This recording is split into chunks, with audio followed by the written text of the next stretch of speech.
ನಮಸ್ಕಾರ ಸ್ನೇಹಿತರೆ. ನೀನು ಚುನಾವಣೆ ಹತ್ತಿರದಲ್ಲೇ ಇದೆ. ಇದರ ಮಧ್ಯೆ ನಾನೊಂದು ವಿಷಯ ನಿಮ್ಮ ಹತ್ರ ಹಂಚ್ಕೊಬೇಕು ಅಂತ ಇದ್ದೀನಿ. ಏನಂದರೆ, ಈ ಕರ್ನಾಟಕ ರಾಜ್ಯದಲ್ಲಿ ಇರುವಂತಹ BJP ಸೋಕಾಲ್ಡ್ ಲೀಡರ್ಸ್ ಏನಿದಾರೋ ಇವರಿಗೆ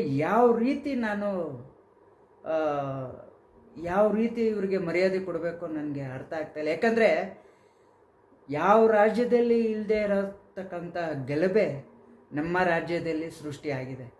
ಇದಕ್ಕೆ ಮೂಲ ಕಾರಣ ಬಂದು ಇಲ್ಲಿ ಇರ್ತಕ್ಕಂತಹ ಬಿ ಜೆ ಪಿ ಲೀಡರ್ಸ್. ನಾನು ಪಾಯಿಂಟ್ಔಟ್ ಮಾಡ್ತಾ ಇರೋದು ಕೇವಲ ಕರ್ನಾಟಕ ರಾಜ್ಯದಲ್ಲಿ ಇರುವಂತಹ BJP ಲೀಡರ್ಸ್. ಯಾಕಂದರೆ ಇಲ್ಲಿ ಅವರು ಜಾತಿಗಳನ್ನು ಹಿಂದೂ ಮುಸ್ಲಿಮ್ಸ್ ಅನ್ನೋ ಒಂದು ಕಾನ್ಸೆಪ್ಟನ್ನ ಇಟ್ಕೊಂಡು ಅವರು ಯಾವ ರೀತಿನ ಬಳಸ್ಕೊತಾ ಇದ್ದಾರೆ ನಮ್ಮನ್ನು ಅಂತ ಅಂದರೆ, ನಮ್ಮಲ್ಲಿ ದ್ವೇಷವನ್ನು ತುಂಬಿಸ್ತಾ ಇದ್ದಾರೆ ಅಂದರೆ ಅವರು ಯಾಕಂದರೆ ಇವಾಗ ಪಕ್ಕದ ರಾಜ್ಯದಲ್ಲಿ ನೋಡಿ, ಆಂಧ್ರನೇ ತೆಗೆದುಕೊಳ್ಳಿ, ಅಲ್ಲಿ ಜಗನ್ ಪವನ್ ಅಂತ ಒಂದು ನ್ಯೂಸ್ ಇದೆ.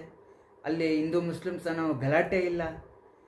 ತಮಿಳ್ನಾಡಲ್ಲಿ ತಗೊಳ್ಳಿ, AIADMK, ಈ ಥರ ಯಾವ ರಾಜ್ಯದಲ್ಲಿ ಇರತಕ್ಕಂತಹ ಗಲಭೆಗಳು ನಮ್ಮ ರಾಜ್ಯದಲ್ಲಿ ಇದೆ. ಇದಕ್ಕೆ ಮೂಲ ಕಾರಣ ಬಂದು ಕರ್ನಾಟಕದಲ್ಲಿರುವಂತಹ BJP ಕಾರ್ಯಕರ್ತರು ಹಾಗೂ ಲೀಡರ್ ನಾನು ಹೇಳೋದಕ್ಕೆ ಇಷ್ಟಪಡ್ತೀನಿ. ಯಾಕಂದರೆ ಇವರೇ ಮೂಲ ಕಾರಣ. ನಮ್ಮ ಕರ್ನಾಟಕದ ಎಲ್ಲ ಜನತೆಗೂ ಗೊತ್ತು. ಯಾಕಂದರೆ ಇಲ್ಲಿ ಕಾಂಗ್ರೆಸ್ ಸರ್ಕಾರ ಇದೆ. ಕಾಂಗ್ರೆಸ್ ಸರ್ಕಾರ, ಸಿದ್ದರಾಮಯ್ಯ ಸರ್ಕಾರ ಒಂದು ಜನಪರ ಆಡಳಿತ ಮಾಡ್ತಿದ್ದಾರೆ, ಫ್ರೀ ಕೊಡ್ತಿದ್ದಾರೆ. ಸರ್, ನೀವು BJP ಕಾರ್ಯಕರ್ತರು, ನೀವು ಬೇಡ, ಬಡವ್ರಿಗೆ ತಲುಪ್ತಾ ಇದೆ, ಸೊ ಅವ್ರಿಗೆ ನಾವು ತಲುಪಿಸೋಣ. ದುಡ್ಡಿರೋರ್ಗೆ ಬೇಡ, ತಗೊಂಡಿರೋರಿಗೆ ಗೊತ್ತು ಆ ದುಡ್ಡಿನ ಬೆಲೆ, ಫ್ರೀನ ಬೆಲೆ ಅವ್ರಿಗೆ ಗೊತ್ತು. ನಿಮ್ಮ ಕೈಲಾಗುತ್ತೇನ್ರಿ? ನಿಮ್ಮ ಸರ್ಕಾರ ಮಾಡ್ತಾ ಇದ್ದಾನ್ರಿ? ಇಲ್ಲ. ಅದೇ ಮೋದಿ 10 ವರ್ಷ ಆಡಳಿತ ಮಾಡಿದ್ದಾರೆ, ಅಭಿವೃದ್ಧಿ ಕೆಲಸಗಳು ಆಗಿದ್ದಾವೆ. ಏನು ಇವಾಗ 10 ವರ್ಷದಲ್ಲಿ ಬಡತನ ನಿರ್ಮೂಲನೆ ಆಗೋಯ್ತಾ? ಆಗಿಲ್ಲ.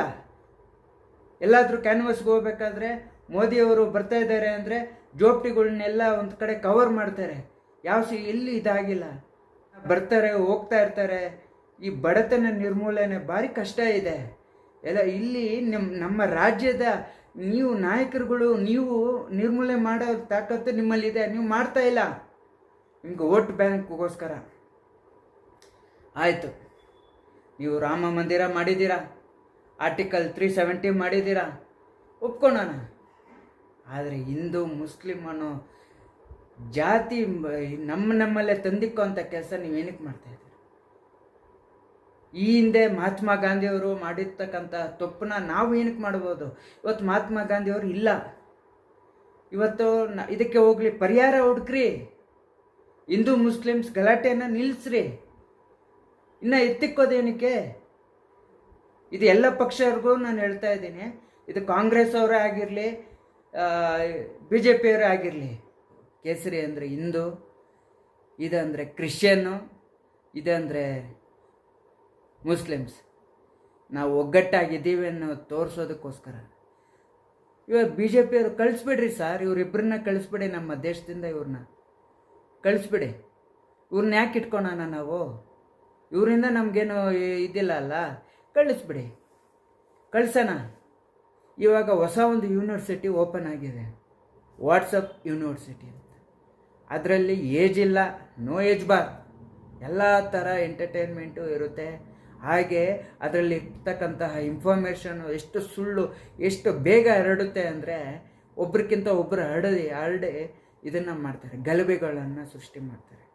BJP ಅವರು ಮಾಡ್ತಕ್ಕಂತಹ ಹಿಂದೂ ಮುಸ್ಲಿಮ್ಸ್ ಗಲಾಟೆಯನ್ನು ನಾನು ಖಂಡಿಸ್ತೀನಿ.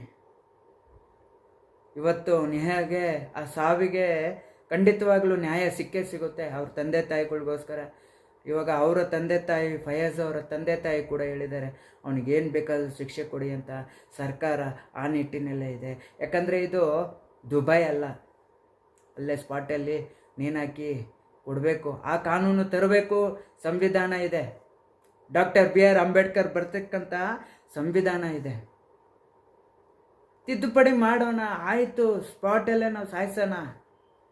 ನಾವು ಅವ್ರ ತಪ್ಪಿದೆ, ಎಲ್ಲ ಥರ ಪ್ರೂಫ್ ಇದೆ, ಬಟ್ ಕಾನೂನು ಇದೆ ಅಲ್ಲ. ಫಯಾಜ್ ಅನ್ನೋ ಆರೋಪಿ ಇದ್ದಾನೆ, ಅವನು ಯಾವ ಮನಸ್ಥಿತಿಯಲ್ಲಿ ಮಾಡಿದ್ದಾನೆ, ಏನು ಎತ್ತ 4-5 ಕಡೆ ಇವನಿಗೆ ಕುಮ್ಮ ಕೊಟ್ಟಿದ್ದಾರೆ, ಯಾರಿದ್ದಾರೆ? ಇದು ನಿಜವಾಗ್ಲೂ ಬಿ ಜೆ ಪಿಯವರು ಹೇಳಿರ್ತಕ್ಕಂಥವ್ರು ಎಲೆಕ್ಷನ್ ಟೈಮಲ್ಲೇ ಅವರು ಏನಕ್ಕೆ ಮಾಡ್ತಿದ್ರು? ನೀವು ತಿಳ್ಕೊಂಡಿರೋ ಥರ ಮುಸ್ಲಿಮ್ಸವರು ಈ ಕೊಲೆ ಮಾಡಿದ್ರೆ ಇದು ಕಾಂಗ್ರೆಸ್ ಸರ್ಕಾರಕ್ಕೆ ಪೆಟ್ಟು ಬೀಳುತ್ತೆ ಅಂತ ಗೊತ್ತಿತ್ತಲ್ಲ. ಯೋಚನೆ ಮಾಡಿ. ಇವತ್ತು ನಾನು ಹಿಂದೂನೇ, ನನಗೂ ಒಂದು 50-60 ಜನ ಫ್ರೆಂಡ್ಸ್ ಇದ್ದಾರೆ ಮುಸಲ್ಮಾನವರು. ನಾವು ನಾವು ಹಿಂದೂ, ನೀವು ಮುಸ್ಲಿಂ, ಅವ್ರ ಹಬ್ಬಕ್ಕೆ ನಾವು ಹೋಗ್ತೀವಿ, ನಮ್ಮ ಹಬ್ಬಕ್ಕೆ ಅವರು ಬರ್ತಾರೆ. ನಮ್ಮಲ್ಲಿ ಇಲ್ಲದೆ ಇರೋದು ನಮ್ಗೆ ಆ ಭೇದ ಭಾವನೆ ಇಲ್ಲ, ನಮ್ಮಲ್ಲಿ ಆ ಥರ ಇಲ್ಲವೇ ಇಲ್ಲ. ಅವ್ರು ಭಯ ಹುಟ್ಟಿಸ್ತಾರೆ.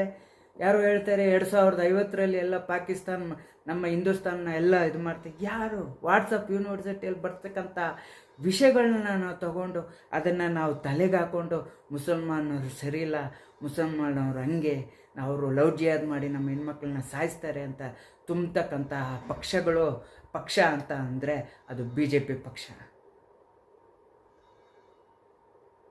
ಜನಗಳೇ, ನಾವು ಪ್ರಶ್ನೆ ಮಾಡಬೇಕು. ತಪ್ಪಿದ್ರೆ ತಪ್ಪನ್ನಿ, ಸರಿ ಇದ್ರೆ ಸರಿ ಅನ್ರಿ, ಅಂಧ ಭಕ್ತರಾಗಬೇಡ್ರಿ.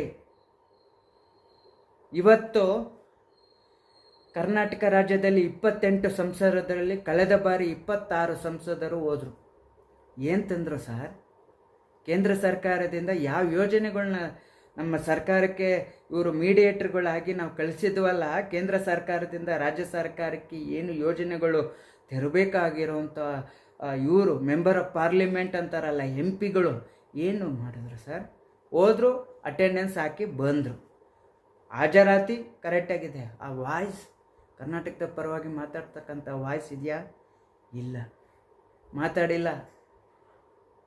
ಕೇವಲ ಹಿಂದೂ ಮುಸ್ಲಿಮ್ಸ್ ಅನ್ನೋ ಬಿತ್ತನೆ, ಸರ್ಕಾರ ಸರಿಯಿಲ್ಲ, ಆ ಸರ್ಕಾರ ಸರಿಯಿಲ್ಲ, ಹಿಂದೂ ರಾಷ್ಟ್ರ, ಮುಸ್ಲಿಮ್ಸ್ ರಾಷ್ಟ್ರ ಅಂತ ಹೇಳ್ಕೊಂಡು ಅವ್ರನ್ನ ಇದು ಮಾಡಿದ್ದಾರೆ.